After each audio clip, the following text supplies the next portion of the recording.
I'm Dr. Boots Johansson. I'm here to tell you something about nuts. Most of the general public conclude there has been no progress in the field of bolts and nuts since Robertson. But they're wrong. Most people know Robertson as a famous Canadian inventor who invented the Robinson head screw during World War II. However, if you look at these, you'll see fine craftsmanship.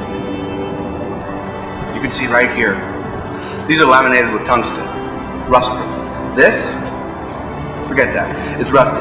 It's old school steel. This building was made, obviously, pre-World War I. Can you imagine a world without nuts or bolts? Shit would be falling apart! Look at this building, it looks like crap! Without its thread, the bolt, and the nuts. This building fell apart because of poor nuts. This used to be a clinic, an abortion clinic. 12 people died.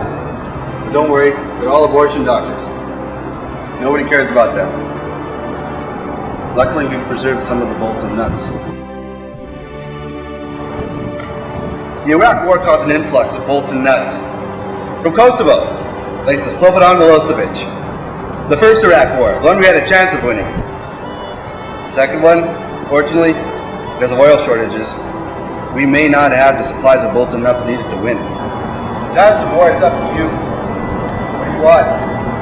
With nuts or without? I know what I want. Nuts. Freedom is a new invention. Just like the nut. Freedom isn't always free.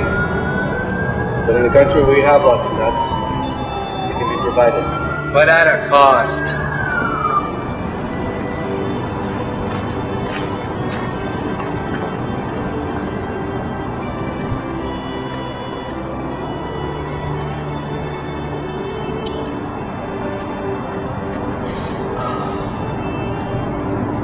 This is Professor Boots Johansson,